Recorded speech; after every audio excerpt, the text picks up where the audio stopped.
Our first win of the league season, yeah.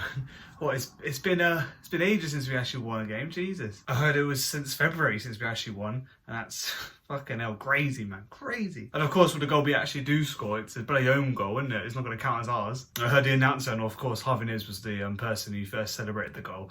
Yeah, they're definitely probably going to claim it. I'm not sure if you should, but we'll take it, of course. If it goes back in the net, that's all that matters. And yeah, hopefully this propels us to do well against Stevenage Saturday. And with a very young side out, I think the average was, I heard, like 21 years old.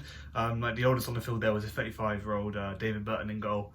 But the rest of the squad were like, way below 25, I think. But yeah, no, going to the standout players, I have to say Carson, that left back, oh my god. Glitz and glamour is what I can call that player already. But 20 years old and he's putting out stops like he's fucking 28 in the game, you know what I mean? Like, he's got so much experience. I remember right in front of me, so he was kind of stuck with a player right behind him getting the ball off him. He had no other options. It was right on the line.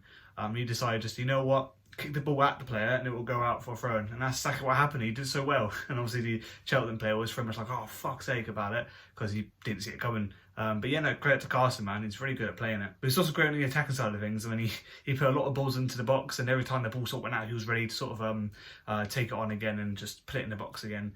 Did what he could until he came off. Yeah, I have to say, to be fair, he's probably my man of the match. Yeah, I'm going to give man of the match to him because he just so stand out, and what a great performance. And hopefully we'll see him again, probably start the game because he's so good. It's kind of hard to think Guinness Walker will be able to replace him. And plus, I agree with a lot of people that I've heard on podcasts that Guinness Walker does suit the winger role rather than left back.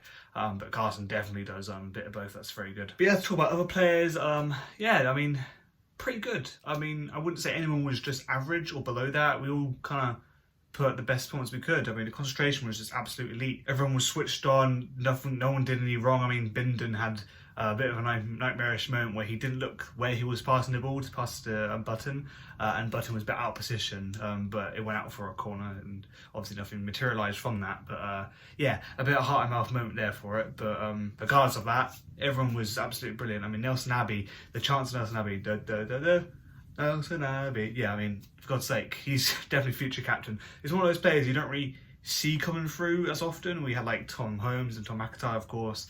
Who was the other one? Dorset. But yeah, no, Abbey was sort of the one that was kind of on the fringes, but never really got that much involvement. I believe last season he came off the bench. Didn't start a game for us, but came off the bench. But now, yeah, he started 2 games for us now. One in the cup against Millwall, and now obviously this league game. And long may it continue, man. This guy is absolutely brutal when it comes to defending. They've got any player that sort of came forward or tried to get in the box if they could, like 1-1 position sort of thing. And Abbey was just there, like on the back of them. Wasn't fouling them. He just kept bullying them, tossing up, making sure his presence was known.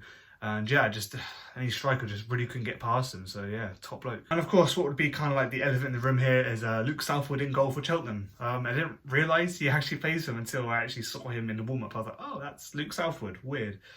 Yeah, we the fans bullied him like hell. I mean, every single time it's go for a goal kick, your shit was definitely be enchanted. So I don't know if that actually made any difference on the game, because to be fair, we didn't have a whole lot of shots that were directly at goal. But when we did have chances, it was good. I was like, Vickers, another outstanding playing for us. So glad he's actually found a place in the first team, because even so, he did play in the cup. He also has been playing in the first team for league games anyway. But yeah, no, he had a really good chance. He was going to have a good shot. He did have options to pass it, which was a little bit like, why didn't he pass it? But, he does deserve a goal eventually. And it would have been great to have it on his debut start for us. So yeah, overall, I think it got to be a very good performance for us. It is kind of hard to tell if Cheltenham were like a bad side, or they just weren't really performing at all and we just looked better because of that. Or was it just down to Reading just being purely like class, and we would actually just putting out the stocks and we were good? Kind of hard to tell in that regard. But we definitely had good stuff, bottom line. Great tactics, great movement of play. I've got to say, Ruben Sellers has really got a good idea of how to play football. His style of play is quite entertaining to watch. But anyway, yes, that's been my thoughts. Let me know what your thoughts are in the comments below, and I'll see you guys next time.